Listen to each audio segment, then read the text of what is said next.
تو آپ کو یہ بات سمجھ آتی ہے کہ حکومت جو ہے وہ ایزی منی کے چکر میں رہتی ہے. اب ظاہر ہے ایک چور ہے، ایک ڈاکو ہے، وہ بھی ایزی منی کے چکر میں رہتا ہے. وہ بھی یہ سمجھتا ہے کہ وہ بینک لوٹ لے، بڑا ہاتھ مار لے اور کچھ عرصے کے لیے جو ہے وہ اپنا جو گزارا ہے وہ کر سکے. اور اسی طرح حکومت بھی جو ہے وہ ایزی منی، یعنی جو لوگ ٹیکس دے رہے ہیں، حکومت کو پتہ ہے کہ یہاں سے ٹیکس ملنا ہے، تو اسی پہ حکومت جو ہے وہ دباؤ ڈالتی ہے اور وہیں پر جو ہے وہ ٹیکسز بڑھاتی ہے، وہیں سے جو ہے ٹیکسز لیتی ہے. اب آپ نے یہ دیکھا کہ حکومت نے لیوی تو بڑھائی ہے، لیکن اس کے باوجود جو ہے وہ تقریباً 4.5 سے 5 روپے جو ہے وہ اضافہ کیا گیا ہے پیٹرولیم مصنوعات کی قیمتوں میں. تو یہ فائدہ کس کو دیا گیا ہے؟ اب حکومت کی تو یہ ذمہ داری بنتی تھی کہ جنگ جو ہے وہ اب اس انداز سے تو نہیں ہے. 2 دن ہوئے جنگ شروع ہوئے، اور جو علی پرویز ملک ہیں وزیر پیٹرولیم، وہ یہ کہتے تھے کہ اس وقت جو پلیٹ ریٹس ہیں، یعنی ہم جو پیٹرول اور ڈیزل امپورٹ کرتے ہیں، ان کے ریٹس ابھی جنگ سے پہلے والی سطح پر نہیں آئے، جبکہ جو خام تیل ہے اس کی قیمتوں میں کمی ہو چکی ہے. تو اسی وجہ سے یہ ساری چیزیں جو ہیں وہ ہو رہی ہیں. اب کیونکہ حکومت کے لیے یہ بڑا ایک آسان جو ہے وہ ٹارگٹ ہوتا ہے، اور حکومت اس چیز کو جو ہے وہ دیکھتی ہے. اب جو میں نے آپ سے بات کی تھی کہ FBR جس نے جو ہے وہ اس کی جو رپورٹ ہے، آڈٹ رپورٹ، اس میں باقاعدہ طور پر یہ جو چیزیں ہیں ان کی نشاندہی کی گئی ہے. اور اب ہم دیکھ رہے ہیں کہ جو ٹیکسز آسانی سے کلیکٹ ہو سکتے ہیں، وہ ٹیکسز جو ہے وہ حکومت جو ہے وہ کلیکٹ کرتی ہے. اور جو میں نے آپ کو یہ کہا کہ 300 ارب روپے سے زائد کی بے ضابطگیاں سامنے آئی ہیں، ٹیکس وصول نہیں کیا گیا، اور اس کے ساتھ ساتھ جو ہے وہ گردشی قرضہ جو ہے وہ بھی بڑھ رہا ہے. اور حکومت نے 1.2 ٹریلین کا قرضہ بھی لیا گردشی قرضہ ختم کرنے کے لیے، لیکن پھر بھی جو ہے وہ آسانی نہیں ہو سکی ہے.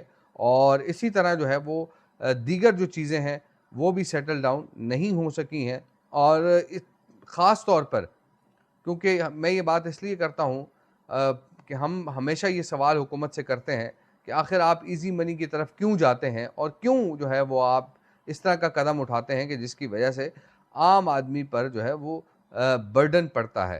لیکن حکومت کے پاس اس کا کوئی جواب نہیں ہوتا. حکومت جو ہے وہ اپنے فلسفے جو ہے وہ جھاڑ رہی ہوتی ہے، لیکن جو عام آدمی کا ریلیف ہے وہ متاثر ہو رہا ہے. آپ دیکھیں نا، ہفتہ وار مہنگائی کا اگر ہم دیکھیں تو ہفتہ وار مہنگائی میں معمولی کمی ہوئی ہے.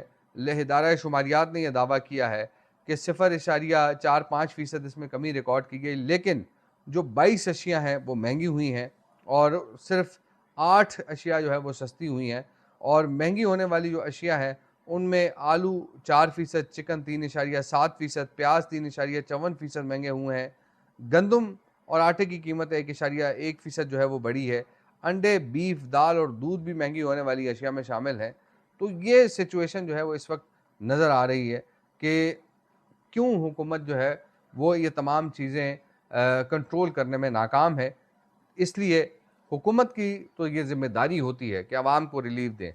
پاکستان میں جو غربت کی شرح ہے وہ تقریباً 50% تک ہے، اور جو غربت کی لکیر سے نیچے زندگی گزارنے والے لوگ ہیں ان کا بھی حکومت کو کوئی خیال نہیں. اب ایک دہاڑی دار مزدور دن میں اگر 1200 روپے کی دہاڑی کرتا ہے تو آپ مجھے یہ بتائیں کہ وہ کیسے اپنا گزارا کرے گا. یہ سب سے بڑا ایک سوال ہے. لیکن شاید جو اس گرمی کے موسم میں ایئر کنڈیشن میں بیٹھے ہوئے ہیں ان کو شاید احساس نہ ہو، جو اس وقت 2 سے 3 کروڑ سے 4 کروڑ کی گاڑی میں بیٹھے ہوئے ہیں ان کو یہ احساس نہ ہو، اور جن کو مفت پیٹرول ملتا ہو، مفت ڈیزل ملتا ہو، ان کو یہ احساس نہ ہو. لیکن ایک عام آدمی کا احساس اگر یہ لوگ نہیں کریں گے تو ایک دن ایسا آئے گا کہ یہ عام آدمی جو ہے ان کے گریبانوں تک جب پہنچے گا تو پھر شاید بہت دیر ہو چکی ہوگی اور پانی سر سے گزر چکا ہوگا. یہ ضروری ہے کہ عوام کو حکومت ریلیف دے، حکومت کی یہ ذمہ داری بنتی ہے. اب آتے ہیں تحریک لبیک پاکستان کی طرف. تحریک لبیک پاکستان کے حوالے سے جو ہے وہ میری گزشتہ روز کچھ لوگوں سے بات ہوئی ہے. کشمیر میں جو 45 حلقوں پر انتخاب ہونے جا رہا ہے 27 جولائی کو، اور اس میں 23 حلقوں پر تحریک لبیک نے اپنے امیدوار کھڑے کیے ہیں. لیکن مسئلہ یہ ہے کہ وہ تحریک لبیک کے رجسٹرڈ امیدوار نہیں ہوں گے، تحریک لبیک کے انتخابی نشان پر انتخاب نہیں لڑیں گے، بلکہ وہ جو ہے وہ مختلف انتخابی نشانات جن کا میں نے گزشتہ روز بھی ذکر کیا کہ ان پہ الیکشن لڑ رہے ہیں. لیکن جو اس وقت کیمپین ہے تحریک لبیک پاکستان کی وہ جاری ہے، اور جو امیدواران ہیں ان کی جانب سے جو ہے وہ عوام سے رابطہ کیا جا رہا ہے.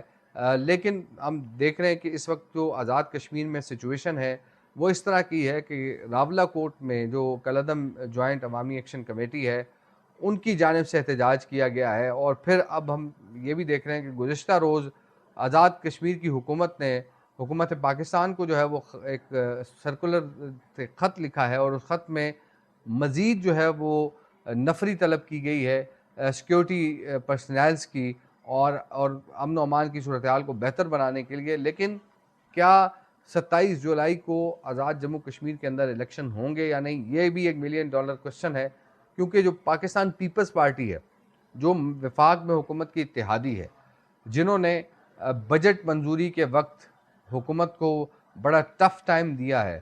اور مجھے یاد ہے کہ میں نے بلاول کی تقریر سنی تھی جب بجٹ منظور ہونے سے قبل، اور انہوں نے خواجہ آصف اور رانا ثناء اللہ کو تنقید کا نشانہ بنایا، اور انہوں نے ساتھ یہ دھمکی بھی دی کہ جناب اگر مجھے جواب دینے کی کوشش کی گئی تو پھر آپ دیکھ لیں کہ آپ نے بجٹ بھی منظور کروانا ہے. تو یہ ایسی سچویشن ہے. اب پاکستان پیپلز پارٹی یہ ڈیمانڈ کر رہی ہے کہ اس الیکشن کو جو ہو رہے ہیں 27 جولائی کو، ان کی تاریخ میں تبدیلی کی جائے، کیونکہ اس وقت کشمیر کی سچویشن جو ہے وہ ٹھیک نہیں ہے. اس وقت اگر آزاد کشمیر میں دیکھا جائے تو پاکستان پیپلز پارٹی کی حکومت ہے، اور فیصل ممتاز راٹھور جو ہے وہ پیپلز پارٹی کے وزیر اعظم ہیں.